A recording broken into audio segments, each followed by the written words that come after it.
iman yang tidak benar dalam pengertian kalau itu kita lakukan di dunia. Ustaz, apakah kalau orang menggunakan iman dari melihat kemudian pelan-pelan kemudian dia meyakini, salah enggak? Ya enggak salah, tetap benar, cuman dia bukan segala-galanya gitu. Ya, oke. Apalagi Allah menyatakan sanurihim, ya, ayatina fil afaqi wa fi anfusihim, ya. Allah akan memperlihatkan ayat-ayat Allah Subhanahu wa taala di dunia, di semua ufuk, di alam semesta dan di dalam diri kita. Nanti kalau di Al-Balad makin kelihatan. Oke, kita lihat dulu ya. Jadi kalau orang itu yang membuat kita ini punya pikiran buruk dan kemudian bisa galau, stres, depresi dan segala macam, karena sesuatu yang berada di luar diri kita. Ya, sebenarnya bukan berasal dari diri kita sendiri. Yang kita miliki itu kan sebenarnya mind kita, ya. Atau bedanya begini, kalau dalam Islam hati kita itu, atau fitrah istilahnya ya, kita ini memang dibikin oleh Allah hanif, cinta sama yang baik-baik. Jadi mungkin yang berbeda dengan ilmu pengetahuan sains dengan di Islam adalah kita ini sudah diciptakan baik oleh Allah Subhanahu wa taala. Di sains itu masih debatable. Kita ini diciptakan baik atau buruk, itu masing-masing punya mazhab. Ya. Kelompoknya Homo homini lupus menyatakan bahwa kita diciptakan buruk, masyarakat yang membuat kita baik. Karena itu kita menciptakan masyarakat dengan norm, law, aturannya dan segala macam. Dan itu yang membuat kita jadi baik. Yang satu enggak, kita diciptakan baik, masyarakat yang membuat kita jelek. Kan awalnya saya baik, giliran keluar, culture bikin saya begini, sehingga saya jadi jelek. Dan itu dua mazhab yang sama-sama kuat, sama-sama punya pendukungnya. Nah, dalam Islam enggak, kita diciptakan baik. Cuman Allah ngasih tahu jalannya, mana yang fujur, mana yang takwa, mana yang najdain, ya, mana yang najdain. Oke. Sesuatu yang di luar kita yang seringkali membuat kita stres, galau dan segala macam. Kalau pakai Al-Quran ada 3. Yang mestinya kalau kita tahu bahwa kita ini akan diuji dengan 3, mestinya kita sudah prepare dari awal, mestinya. Dan jangan sampai 3 ini membuat kita kehilangan bertasbih pada Allah. Mestinya kan begitu. Jadi kalau tadi yang membuat kita ini sumpah gara-gara tidak bertasbih, maka kita dikasih tahu sekarang apa hal-hal yang mungkin akan kita hadapi, yang nanti obatnya adalah tasbih kan gitu. Yang pertama dari yang paling lightest sendiri, yaitu imtihan. Dari kata imtahana atau mihnah. Jadi imtihan itu sebenarnya ujian yang diberikan Allah yang tidak sampai membuat kita sakit, tidak ada pain-nya, ada pain. Mestinya, misalnya kalau saya tidak tahu mungkin samalah dengan di Malaysia, di madrasah-madrasah dulu kalau exam kita nyebutnya imtihan, ya, di madrasah imtihan, sedang imtihan, ujian. Ujian itu tidak dipukul kita, secara fisik kita tidak sakit, itu namanya imtihan. Ada ujian, tapi misalnya kalau Quran menyontohkan di surat Al-Hujurat, ya, ulaika innal ladzina yaghudduna aswatahum 'inda Rasulillah ulaika alladzina imtahanallahu qulubahum littaqwa. Kata Allah SWT, sesungguhnya orang-orang yang menahan suaranya untuk tidak berkata yang keras di hadapan Nabi. Jadi etikanya dulu pernah kita bahas ya. Etika kita kepada Allah dan Rasul adalah kalau ada Allah dan Rasulullah, jangan sampai kita mendahului. Ya, sama seperti yang tadi itu, kita harus sami'na wa ata'na. Ya, ya ayyuhalladzina amanu la tuqaddimu baina yadayillah wa rasulihi wattaqullah. Jadi apapun kalau sudah ada Allah sama Rasulnya, jangan kita mendahului. Kita harus ada di belakangnya. Sami'na wa ata'na. Ya. Oke. Sekarang kata Allah SWT, jangan kita ini bersuara yang keras di hadapan Nabi. La tarfa'u aswatakum fawqa sawtin Nabi. Zaman dahulu maknanya literal. Jadi kalau ada Nabi jangan berkata yang keras di hadapan Nabi. Tapi kalau kita lihat konteksnya adalah jangan memutuskan sesuatu sebelum melihat apa yang mau diputuskan oleh Nabi. Itu namanya la tarfa'u aswatakum. Dalam konteks sekarang, kalau sudah ada sunnah Rasulullah SAW, jangan besarkan pendapatmu sehingga kamu kecilkan pendapat Rasulullah SAW. Ya. Ini juga pukulan buat kita yang sedang kecimpung dalam kegiatan dakwah. Ada orang yang dakwah membesarkan namanya, tapi nabinya enggak. Yang diingat Allah, yang diingat orang adalah ucapan orang itu, tapi tidak hadisnya Rasulullah, tidak Quran yang diingat. Menurut itu begini, tapi tidak ada ingatannya kepada Allah dan Rasulnya, karena dia tidak membesarkan, meninggikan suara Rasul. Ya, kita tidak boleh meninggikan suara kita kalau ada Rasulullah SAW. Terus kata Allah SWT, sesungguhnya orang-orang yang menahan diri sehingga dia tidak bersuara keras, itu adalah orang yang memang Allah menguji dia agar dia punya takwa. Nah, ujiannya apa bentuknya? Bersabar untuk tidak bersuara keras di hadapan Nabi. Namanya imtihan. Nah, ujian yang kayak begini ini ujian yang tidak sampai menyakiti tubuh kita. Hanya butuh ketulusan, butuh kita untuk menerima apa yang sudah ditetapkan oleh Allah dan Rasulnya. Namanya imtihan. Itu ujian yang pertama. Tidak sampai menyakiti kita. Ya. Oke. Kita juga akan dapat imtihan dalam hidup. Tergantung nanti ya. Dan Allah itu akan uji sesuai dengan kemampuan iman kita. Jadi yang menarik lihat, justru iman paling kuat kapan? Kalau kita dapat ujian ini. Menarik ya. Jadi Isra Mi'raj tadi dihadirkan untuk apa? Untuk memurnikan iman kita. Jadi justru karena ada peristiwa itu, ada ibtila itu, maka iman kita semakin kelihatan. Karena gini ya, iman itu kan abstrak awalnya. Nah, untuk mengetahui seberapa kadarnya, seberapa bersihnya, maka dihadirkan ujian. Nah, begitu akan ujian kelihatan kalau imannya itu benar-benar pure, imannya dan segala macamnya. Kira-kira begitu. Maka orang yang tidak pernah dapat ujian atau ujiannya terlalu rendah, ya kualitasnya rendah. Bahkan yang sama sekali tidak dapat ujian, dia lebih buruk lagi. Di Islam nanti dikenal dengan konsep istidraj, gitu maksudnya. Karena itu sebagai orang Islam kita harus pasti siap ini, siap imtihan, siap bala, siap ibtila. Karena kita mesti akan dapat itu, mesti dengan beda-bedanya. Lah beda-bedanya tergantung apa? Tergantung bagaimana Allah mau menyempurnakan iman kita. How Allah perfect our iman itu di beda-beda setiap diri kita. Karena itu ujiannya juga berbeda-beda gitu. Tergantung kualitas iman kita. Oke. Yang kedua sekarang kita lihat yang bala. Dulu pernah kita bahas, ingat saya, Al-Qalam sudah pernah bahas kan ya? Saya udah lupa. Yang Al-Qalam itu contoh dari orang yang mendapatkan bala. Kama balawna inna balawna kama balawna ashabal jannah, yang idqsamu alaihi ila akhirih itu. Ada dua orang yang sama-sama menanam kebun, menjadi tukang kebun gardener. Yang satu sukses, ya dua-duanya sukses, tapi kemudian tidak bertasbih pada Allah Subhanahu wa taala. Besoknya dia mau panen, tapi kemudian Allah hancurkan kebunnya. Ya, ceritanya begitu. Ujian kehilangan kebun itu disebut Al-Quran dengan bala. Ya. Kalau mau diperhatikan, kita lihat dululah sedikitnya surat Al-Qalam dari ayat yang tidak usah semuanya terlalu panjang nanti. Dari ayat ke-17.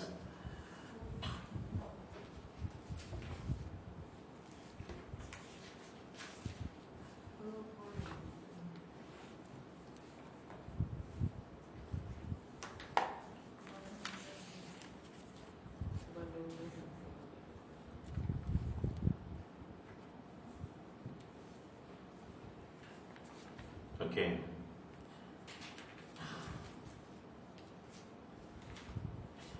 Dari ayat yang ke-17, Inna sesungguhnya kami balaunahum, dari kata itu balaunahum.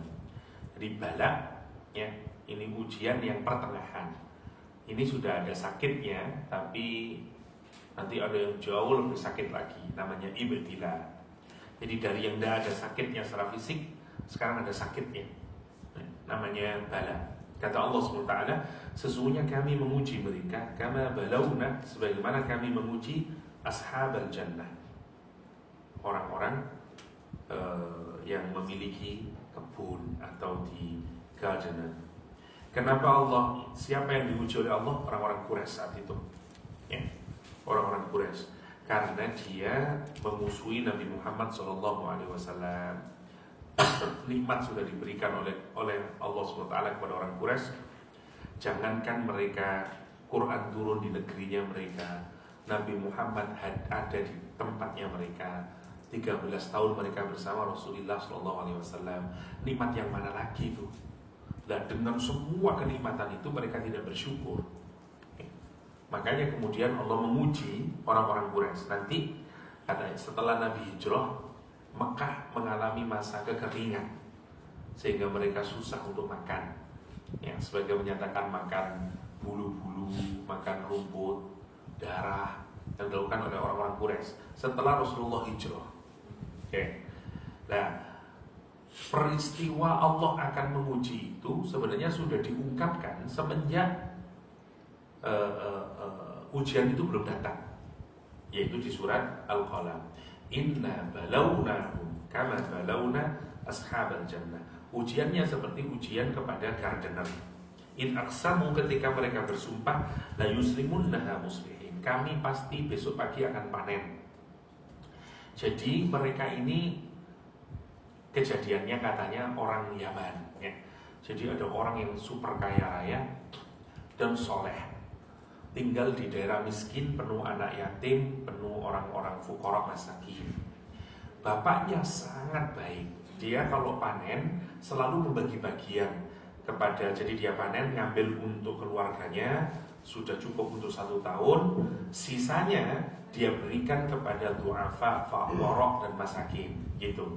Bahkan fuqara masakin kalau masanya panen itu diundang oleh ayahnya ini untuk hadir masuk ke dalam kebun, menikmati sisa-sisa makanan atau buah-buahan yang ada di dalam kebun. Itu kinerjanya. Dan itu praktek yang dilakukan oleh bapaknya sekian lama. Jadi dia menghidupi banyak keluarga sebenarnya, dan orang-orang yatim, janda-janda, semuanya ditanggung oleh bapaknya ini. Begitu bapaknya meninggal, sekarang kebunnya diwariskan kepada 2 anaknya ini. Tapi anaknya ini sudah beranak pinak karena sekarang dia sudah menikah, punya keluarga besar dan segala macamnya.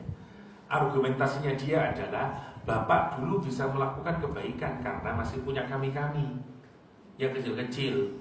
Dan sekarang ini keluarga sudah makin besar, saya sudah punya keluarga sendiri, mas saya sudah punya, kakak saya sudah punya keluarga besar sendiri. Nah, kalau kami melakukan hal yang sama sebagaimana dilakukan oleh bapak, ya habis nanti uang kami. Itu alasannya mereka bangun. Karena itu kami tidak akan melakukan apa yang dilakukan oleh ayah. Itu sumpahnya mereka. Nah, dengan keyakinan itu mereka berkebun. Kebunnya baik sekali. Kalau dulu ayahnya kalau mau panen, dia umumkan, besok saya panen. Sehingga orang fakir miskin itu gembira dan ikut ke sana. Nanti ada waktu, kalau dibolehkan, oke, silakan masuk. Mereka menikmati buah-buahan yang ada di dalam dan mengambil sisanya untuk dibawa pulang, karena ada jatahnya untuk orang-orang miskin. Nah, ini enggak.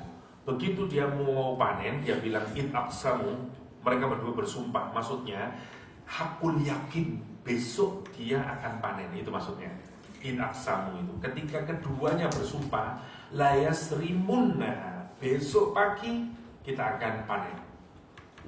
Karena saking yakinnya dengan masa panennya, Allah menyatakan apa? In aqsamu, mereka bersumpah. Masih ditambah lagi la yasrimunna. Kalau jenengan perhatikan ya, puan-puan perhatikan, ini semuanya menggunakan penguatan yang maksimal. 1, menggunakan id aqsamu. Orang itu tidak bersumpah untuk hal yang biasa. Dia bersumpah untuk sesuatu yang untuk menguatkan. Ya, kalau saya berkata kamu polygamous, no, saya monogamous. Yang benar, katanya itu saya lihat tahu your second wife misalnya. Terus saya bilang, enggak, wallahi. Lah, sumpah itu untuk menguatkan statement itu. Orang ini diawali dengan kata sumpah, id aqsamu, sungguh, wallahi. Satu, penguatan pertama. Yang kedua pakai lam taukid, la yasrimunda, pasti. Nah, lam taukid. Yang ketiga pakai nun taukid, la yasrimunnaha, artinya juga sungguh-sungguh. Berarti kalau kita hitung 3 kali sumpah ini, penguatannya 3 kali. Wallahi in aqsamu la yasrimunnaha musbihi, besok pagi. Seakan-akan dia melihat begini, dia datang ke kebunnya, dia lihat kebunnya sudah menguning semuanya dan dia super yakin. Oke, Dek, besok kita panen. Dan tidak ada keraguan untuk itu at all. Lihat kritik saya. Ada di dunia ini yang bisa kita memiliki keyakinan yang absolut? Enggak ada, kecuali kematian. Itu maksudnya. Orang ini sudah yakin aqsamu dan segala macamnya. Oke. Dan itu ujian dari Allah. Kadang-kadang ujian kita yang pertama itu menurut akal kita, kebiasaan kita, keyakinan kita mesti begini, dirubah sama Allah. Agar apa? Agar jangan kita ini mengutuskan sesuatu selain Allah SWT. Ini kalau begini mesti beginilah. Itu juga yang sebagian ulama menyatakan alasannya kenapa misalnya Khalid bin Walid dipecat, digantikan oleh Rasulullah SAW dengan yang masih kecil, nggak dayani ya. Bayangin, Khalid bin Walid kuagah, panglima pesohor, nggak pernah kalah dalam perang dan segala macam. Diganti. Penggantian itu mengguncangkan tentu saja. Kenapa? Salah satunya adalah karena ada yang menganggap bahwa keyakinan orang-orang terhadap Khalid bin Walid itu sudah sampai pada keyakinan kalau Khalid yang mimpin kita pasti menang. Dan itu tidak baik buat akidah. Karena itu kemudian dirubahlah itu. Oke, sekarang kita ke sini. Dia ini sudah sangat yakin besok akan panen. In aqsamu la yasrimunnaha musbihin. Kemudian orang ini berkata, wala yastasnun, dan dia tidak istisna. Istisna itu melakukan pengecualian. Maknanya ada 2. Satu, makna yang pertama dikaitkan ke Allah, makna yang kedua dikaitkan kepada kebun. Kalau dikaitkan kepada Allah begini, wala yastasnun, dan dia tidak, terima kasih, dan tidak membuat pengecualian kepada Allah SWT. Maksudnya ini semuanya, usaha ini bisa jadi panen kayak gini itu karena saya, karena kami. Nothing to do with Allah helps, tidak ada. Ini usaha kami. Ya, egoismenya muncul. Gini ya, kita ini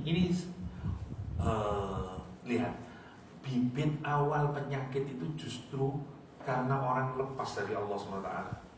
Tadi bibit yang membuat kita senang dan sukses itu kapan? Saat kita menghubungkan terus dengan Allah. Kan itu ada tasbih. Allah sekarang nunjukin kenapa orang menjadi tidak bahagia nanti. Awalnya dari apa? Dari dia lari dari Allah dan membesarkan egonya. Padahal kita diminta apa? Membesarkan Allah, mengecilkan diri kita. Nanti kalau jangan perhatikan tujuan puasa kan ada 3. Litukminul iddah, nomor 2-nya walitukminul iddata, terus walitukabbirullah ala ma hadakum. Kita diminta untuk membesarkan Allah selama puasa itu atas apa yang Allah hidayahkan buat kita. Maksudnya puasa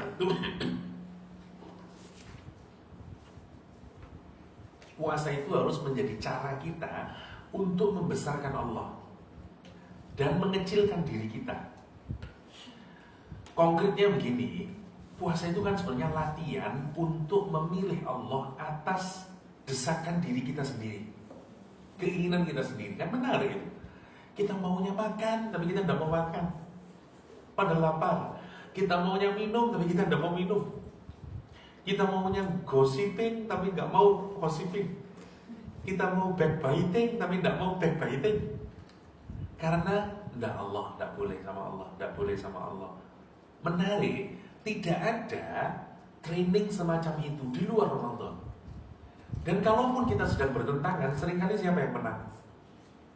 Diri kita, Allah yang kalah. Ada orang sedang gosip di luar Ramadan, we jump and get involved, ya kan? Seneng itu, juicy, ngomongin orang lain itu, ya, lupa kita. Padahal kita tahu Allah tidak boleh, udahlah, jangan bawa-bawa Allah ke sini lah. So, jadi kita ini selalu memenangkan diri kita, karena itu egonya makin tumbuh. Maka seakan-akan 11 bulan itu ego kita makin kuat, makin kuat, makin kuat, makin kuat. Kalau ego kita kuat, Allahnya makin meskipun ini tidak untuk Allah ya, makin kecil, makin dalam pribadi kita. Karena itu puasa latihan untuk walitukabbirullah. Benar ya. Dan menjadi mudah memenangkan Allah melawan diri sendiri itu menjadi mudah kalau Ramadan. Kalau di luar Ramadan susah banget. Wong sudah niat puasa Senin gagal gara-gara es kelapa muda, ya kan? Susah. Itu yang menarik. Jadi lebih mudah. Nah, itu yang dimaksud dengan walitukabbirullah. Nah, sama sekarang dengan di bala ini. Orang ini wala yastasnun, istilah Al-Quran. Dia itu menganggap semua usaha yang kita lakukan karena kita, nggak ada Allahnya. Dulu saya mengingatkan seperti kerjanya engineer sama tukang kebun ya, atau nelayan. Mestinya pekerjaan tukang kebun itu ingatan kepada Allah besar atau kecil dibanding orang yang profesional? Besar, mestinya profesional yang ingatan kepada Allah kecil. Persis. Kalau kita dealing dengan komputer, ya kalau kita programmer, ya udah semuanya usaha 100% karena tangan kita. Kita coding, apalah ya. Kita coding, oke? Semuanya 100% pekerjaan kita. Tapi kalau orang bercocok tanam, dia ada masa di mana dia menggantungkan sama Allah. Air bagaimana nanti? Apakah benih yang saya tanam tumbuh dengan ke kanan atau ke kiri? Ada urusannya Allah. Ini tuh nunjukin apa? Orang yang sudah sangat super egois. Kalau saya bikin baju tailor, terus saya bilang ini baju ini adalah karya saya, my work. Wajarlah. Memang dia yang motong, memang dia yang menjahit, memang dia yang pasang button. Terus kalau dia bilang this is my own produk misalnya, wajarlah. Tapi kalau orang bercocok tanam jadi gardener misalnya, nggak bisa dia bilang begitu. Karena dari seed sampai menjadi apalah, nggak bisa. Lihat Al-Quran menyatakan wala yastasnun. Sampai kayak begitu orang ini tidak ingat Allah. Karena itu dia tidak bikin istisna. Dia tidak mengecualikan ini semuanya karya saya, tidak ada Allahnya. Itu mentalitas yang gila menurut saya itu, saking egoisnya. Dan yang menarik sekarang, ini hubungan dengan kerja itu menarik ya. Jadi kalau di social science, misalnya di karma, memang kerja itu adalah alat untuk meneguhkan our identity. Kalau di karma ya, di Marxism. Di Marxism itu kerja itu awalnya adalah proses self-actualization, bukan for profit, enggak. Nanti kapitalisme yang merubah itu. Lihat bayangin. Dan dua-duanya tetap salah kalau menurut Al-Quran Al-Karim. Itu yang menarik. Jadi kalau kata karma, dulu awal orang bekerja itu bukan for profit, for recognition. Jadi kalau makanya misalnya kalau orang tailor di kampung, dia kerja menurut dia, bukan menurut customer. Misalnya dia bilang, oke, saya butuh besok selesai sore ya, can do it. Saya satu hari cuma bisa 2 baju. Kalau you mau, next week baru selesai. Oke, dia sendiri yang motong desainnya, bentuknya. Kita tidak boleh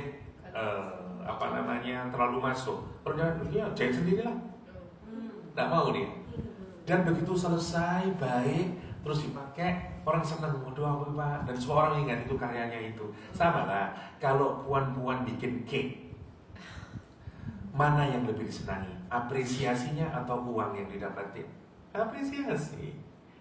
Kalau expert bikin cake, mau dimakan dan kita senang, ya Allah, wah enak banget sama yang senang kita itu.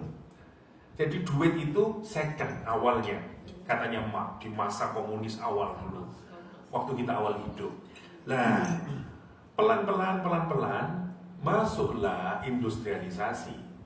Yang awalnya produk itu punyanya si produsen, sekarang jadi mass product, digantikan oleh mesin. Maka kerja kemudian bukan self actualization, karena kita dipaksa dengan standar yang sudah dipakai oleh pabrik.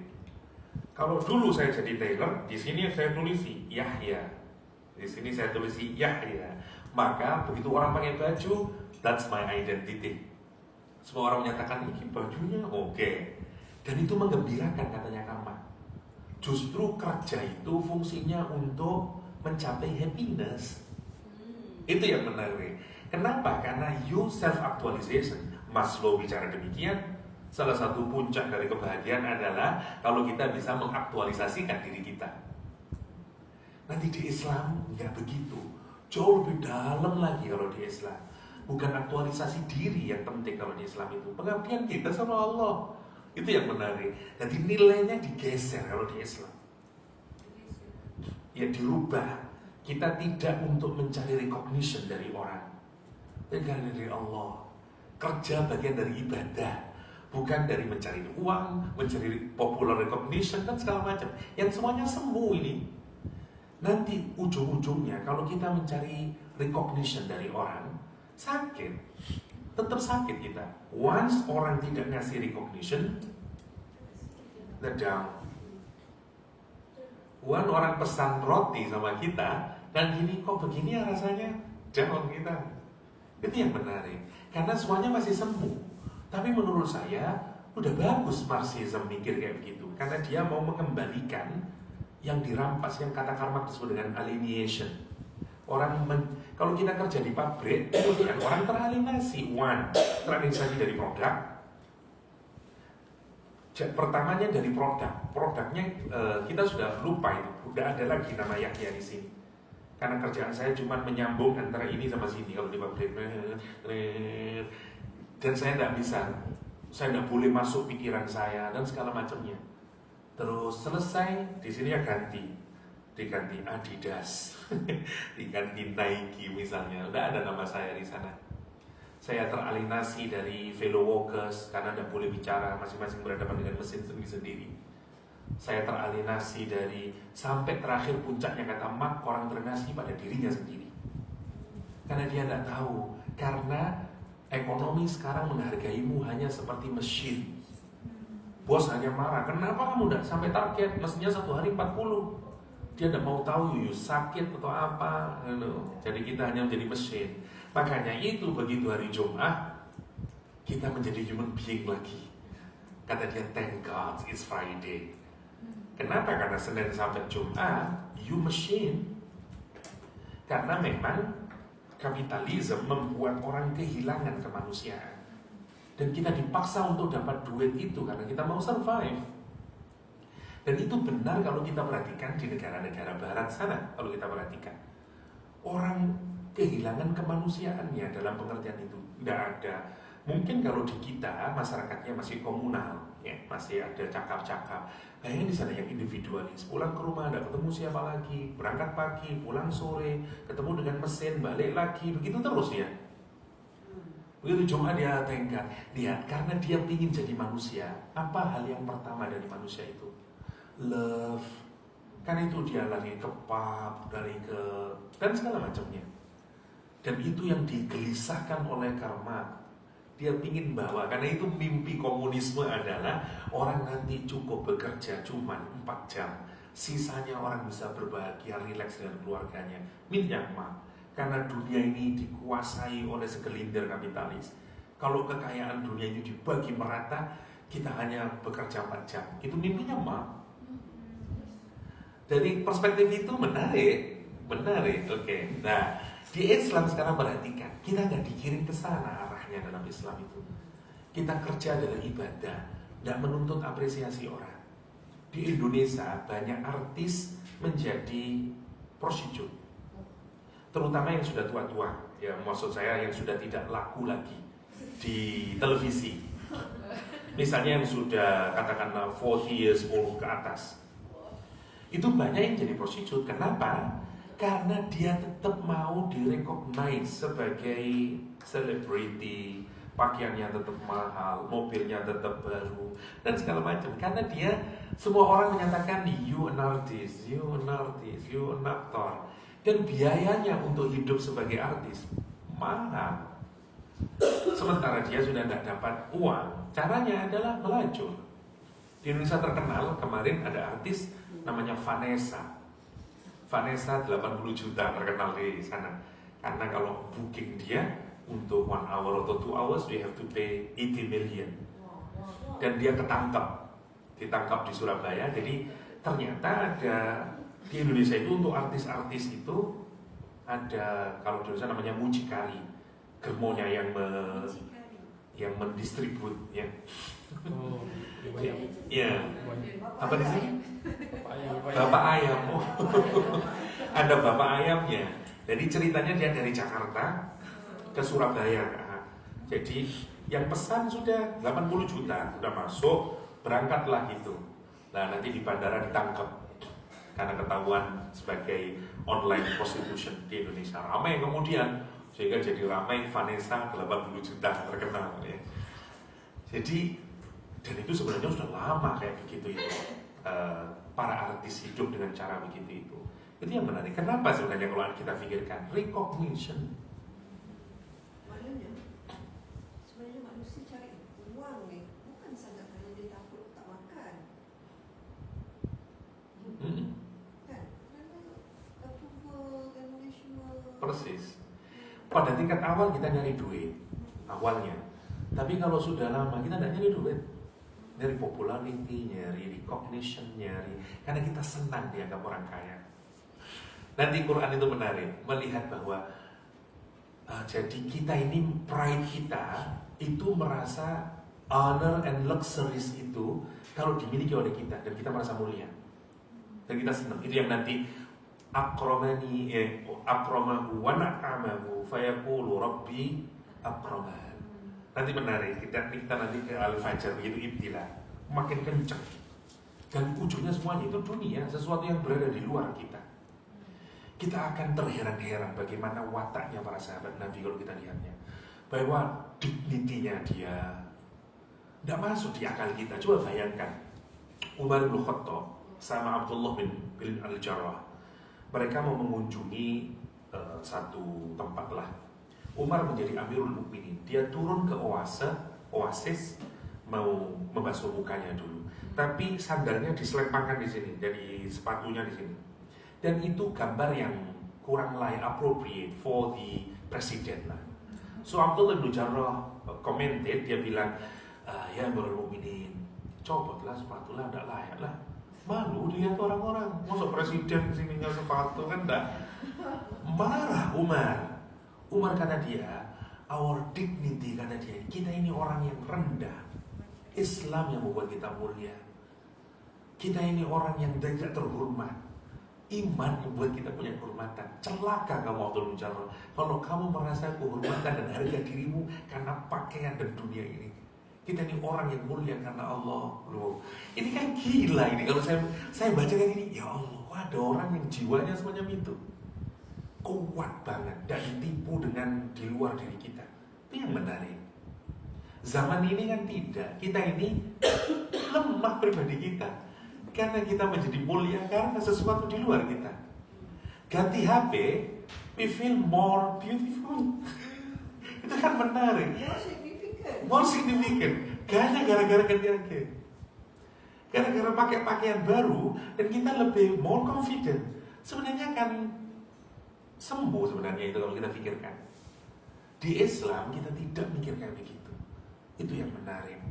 Bagaimana Nabi Muhammad bisa merubah cara pandang, cara dia melihat apa itu yang namanya beautiful, honor, berubah semuanya. Kenapa? Karena Quran. Cara dia berpikir menjadi berubah, melihat orang menjadi berubah.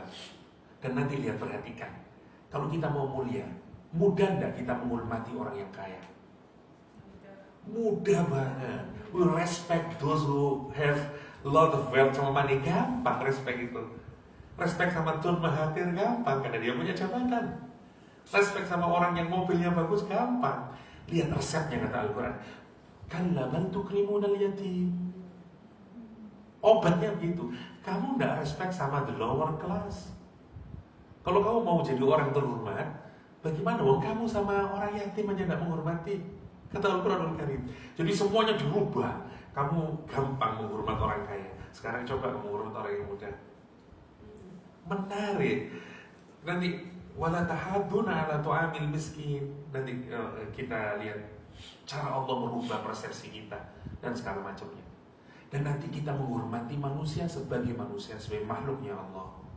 Mestinya kan itu dalam Islam itu. Hatta sekarang di dunia Islam pun kita tidak menerapkan begitu. Kita tidak menghormati orang karena amal solehnya, karena akhlaknya, tapi karena sesuatu di luar dirinya, karena mobilnya, karena jabatannya, karena masa Allah kalau kita pikirin. Ya, Masya Allah, di Indonesia lucu-lucu bahkan.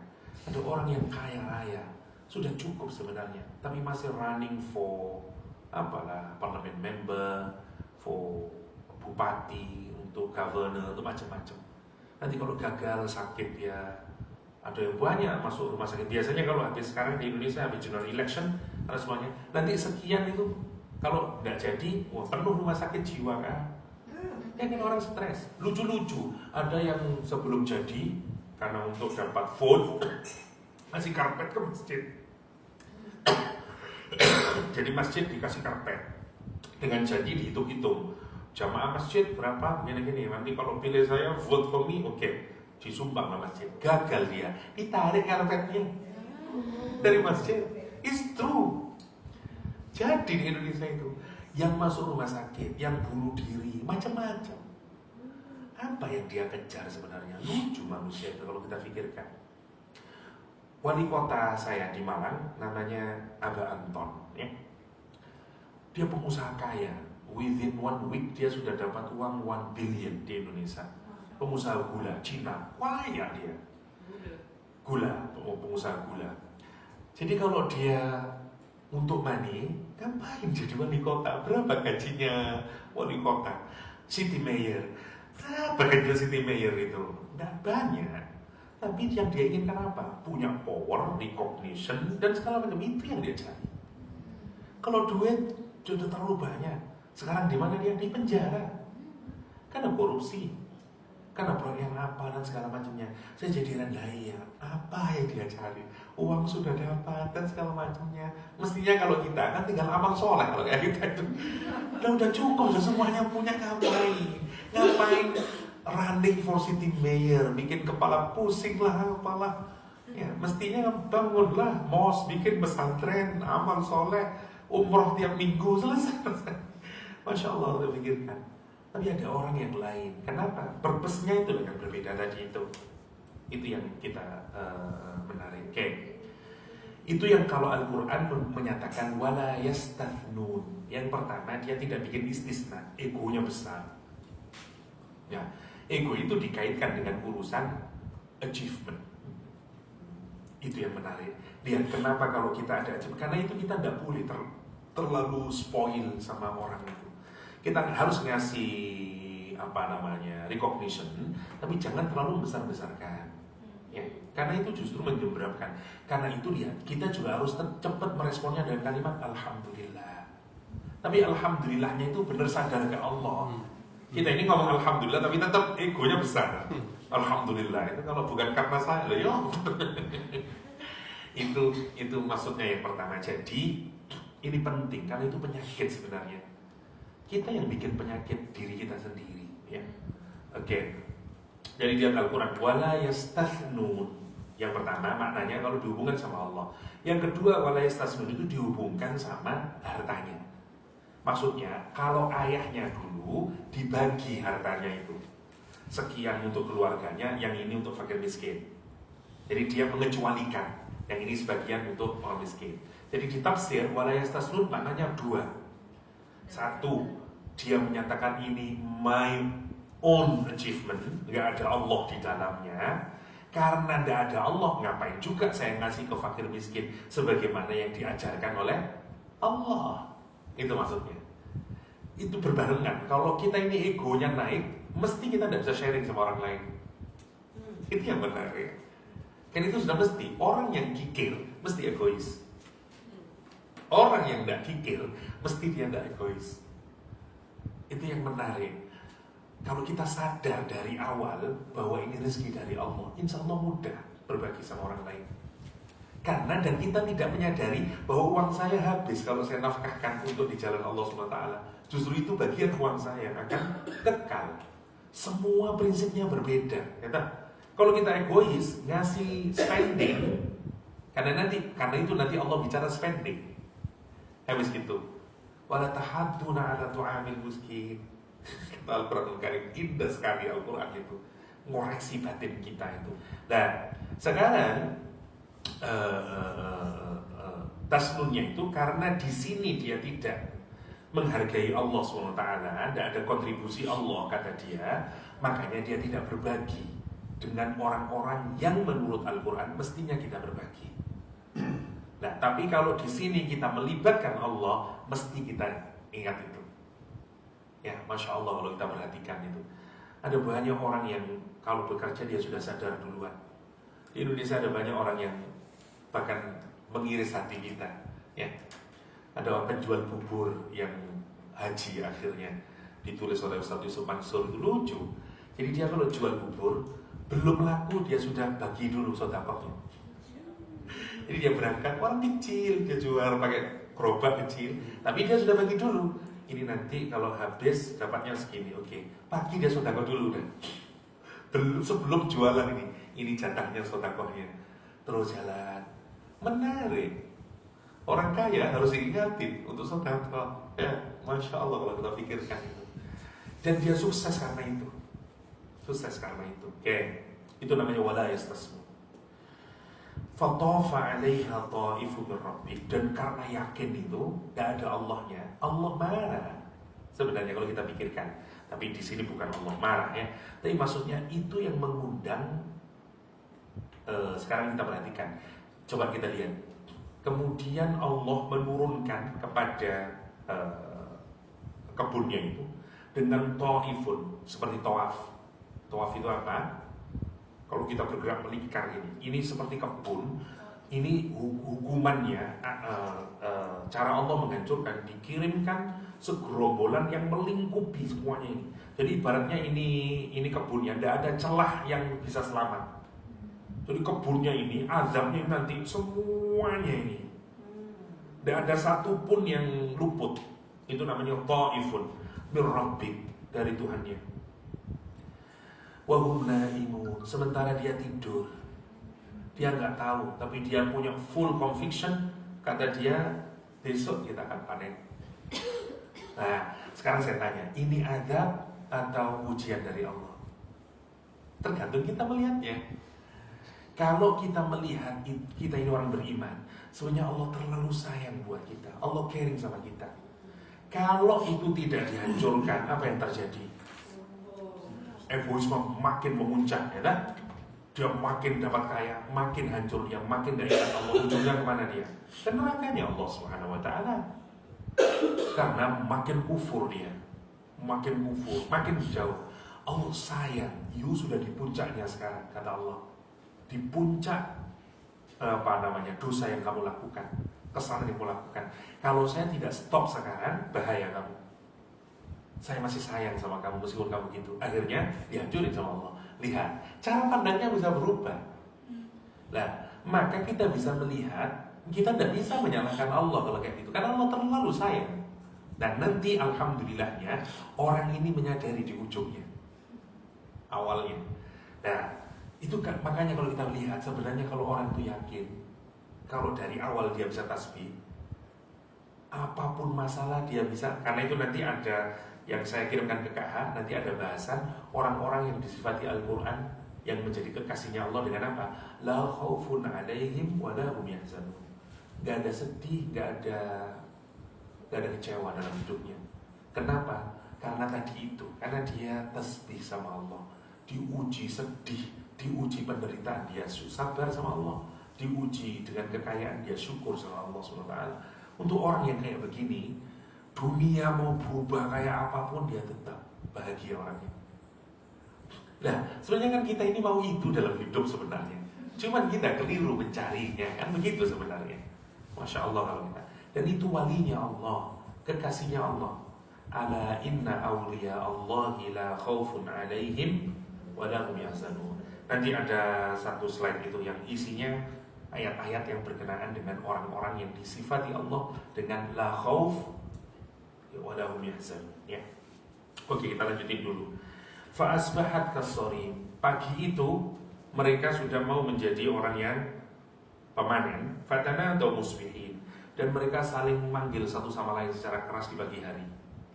Ada yang menyatakan di tafsir mereka agak telat bangunnya karena dia mau berangkat pagi hari benar. Kenapa? Karena kepingin tidak ada orang yang tahu. Ya. Wah, kikirnya dia ya, bakhilnya dia. Kalau dulu bapaknya ngasih informasi, besok saya mau panen, oke ya. Berarti orang itu ikut rombongan itu, nunggu waktu, karena dikasih waktu sama ayahnya. Oke, selesai itu sudah, silakan kalau mau masuk, ngasuh orang-orang miskin itu, ngambil jatahnya. Ini enggak, dia sudah ngomong sama saudaranya, kita pergi very early morning. Maunya apa? Agar jangan ada orang fakir miskin yang ikut, saking pelitnya. Anirtu ala harthikum in kuntum sharimin. Saudaranya bilang, ayo bangun kalau kamu mau benar-benar pemanen. Fantalaq wa hum yatakhafatun. Dan dia pergi keduanya, wa hum yatakhafatun, ya. Dia berbisik-bisik, enggak mau ngomongnya rendah, enggak mau ngomong keras. Kenapa? Alla yadkhulannahan yawma 'alaikum miskin, agar jangan sampai satu orang miskin pun masuk dalam kebunnya. Saking kikirnya dia, ya. Wa ghadaw 'ala hardin qadirin falamma ra'awha. Saya singkatkan, begitu dia kemudian melihat sampai di tempatnya, falamma ra'awha, begitu dia melihatnya, qalu inna ladallun. Kata satu orangnya bilang, ini tersesat kita ini, bukan ini kebun sawit kita. Kok hitam semuanya sekarang? Kayaknya kita tersesat ya kak. Terus dia bilang, bukan, justru kakaknya yang bilang begitu kalau ditafsir, adiknya yang lebih soleh, ya. Terus dia bilang, bal nahnu mahrumun. Terus satunya bilang, enggak, kita bukan tersesat, tapi kita diharamkan oleh Allah untuk mendapatkan rezeki. Bal nahnu mahrumun. Qala awsatuhum, yang lebih pertengahan di antara mereka, yang lebih kecil, yang lebih soleh, dia berkata, alam akul lakum, lihat jawabannya, alam akul lakum laula tusabbihun. Kamu sih, dulu kan aku sudah bilang sama kamu agar kamu itu bertasbih. Ya, jawabannya apa? Tasbih. Jawabannya, dulu kan saya bilang, kamu sucikan Allah, kamu deklar kesempurnaannya Allah. Jangan kamu menyangka ini semuanya usaha kita. Kamu pikir ini usaha kita semuanya. Siapa yang kasih air? Siapa yang dan segala macamnya? You mengambil, you seakan-akan tidak bertasbih pada Allah Subhanahu wa ta'ala. Qalu subhan, baru dia ucap sekarang. Baru dia sadar, qalu, dan dia berkata apa?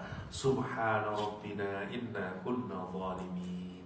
Tapi masih baik. Ini contoh ujian yang membuat orang masih sadar. Fa'aqbala ba'dum ala ba'di yatalawamun. Tapi masih karena berat, mereka satu sama lain berhadapan, saling mencela satu sama lain. Ini gara-gara kamu sih, gara-gara kamu. Dulu kan saya sudah kasih peringatan, kasih advice sama kamu, tapi dia bilang, ya kamu kasih peringatan aja. Wah, saling menyalahkan dia. Qalu ya wailana inna kunna dhalin.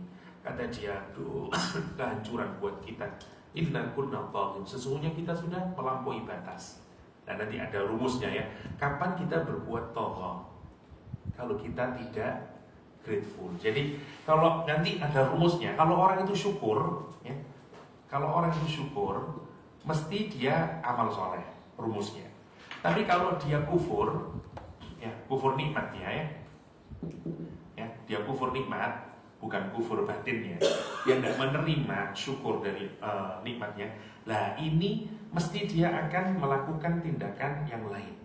Karena dia menyangka Allah nggak ngasih saya ini, memang udah terserah. Nanti kalau Quran bilang dia akan melakukan perbuatan tughyan, ya, atau rebellion, karena dia tidak merasa. Nah, tughyan itu nanti bentuknya maksiat dan segala macamnya itu, korupsi dan segala macamnya. Ya, oke, kita lihat dulu di ayat ini. Dia bilang inna kunna zalimin. Sekarang dia sadar, ya. Dia fa'aqbala ba'dhum yatalawun qalu ya wailana inna kunna taghin. Dia sadar kalau dia sudah melampaui batas. Asa rabbuna, sekarang dia kembali sama Allah. Semoga Allah yubdilana, mengganti kepada kita khairan yang lebih baik minha, dari kebun yang sudah dihancurkan ini. Inna ila rabbina raghibun. Kita ini hanya berharap kepada Allah Subhanahu wa taala. Dan kadzalikal azab, seperti itulah azab. Wala azabul akhirati akbar, dan azab Allah di akhirat nanti jauh lebih besar. Laukanu ya'lamu. Kalau ditafsir, nanti dua orang ini menjadi tersadar, tobat, dikembalikan lagi kebunnya oleh Allah, dan hasil panennya jauh lebih bagus dari yang semula. Gara-gara apa? Sekarang justru kalau kita ini ada tasbihnya, egonya enggak, justru makin lebih baik sebenarnya, ya. Dan Allah ngingatin apa? Ada dua azab itu yang berkorelasi satu sama lain, azab di dunia dan azab di akhirat. Sama sebenarnya. Kalau orang galau terus di dunia, nanti dia makin galau di akhirat. Sebenarnya itu sebenarnya Allah itu ngasih tes, sebenarnya ngasih tes agar kita ini tidak suka sama neraka. Semua perbuatan maksiat kalau tidak percaya, pasti membuat kita ini nggak suka, nggak sedih dalam hidup, menderita dalam hidup. Dan nanti ujungnya di akhirat pun kita makin sengsara. Semua perbuatan yang baik itu mesti melahirkan kedamaian sebenarnya dalam hati. Dan nanti di akhirat juga melahirkan kebaikan. Kenapa dibuat begitu? Biar kita ini punya tesnya, itu maksudnya. Karena kalau tidak ada tesnya, tidak ada rasanya, bagaimana kita mau mencintai surga dan membenci neraka? Gak bisa. Gak bisa. Karena itu kata Rasulullah SAW, as-sidqu tuma'ninatun. Ya, kebenaran itu membawa hati tenang. Wal ithmu mahaka fi sadrik. Dosa itu menggelisahkan jiwa kita. Itu rumusnya sudah mesti itu, sudah mesti. Yang digambarkan, lah itu ujian yang nomor 2, namanya bala. Ujian di mana Allah mengambil sebagian dari nikmat oleh kita. Coba bayangkan ya, ini semuanya masih diambil. Imtihan, ujian. Bala masih ujian, berupa dikurangi harta kita, diambil harta kita.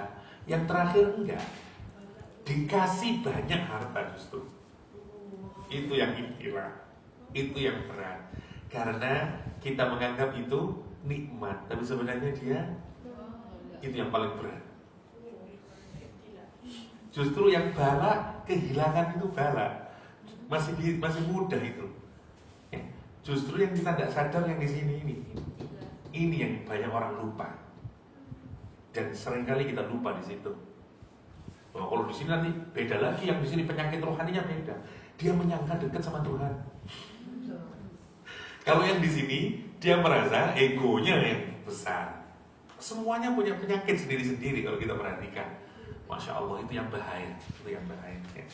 Oke, kita lanjutin nanti yang di ibtilah. Ya. So insyaAllah kita masuk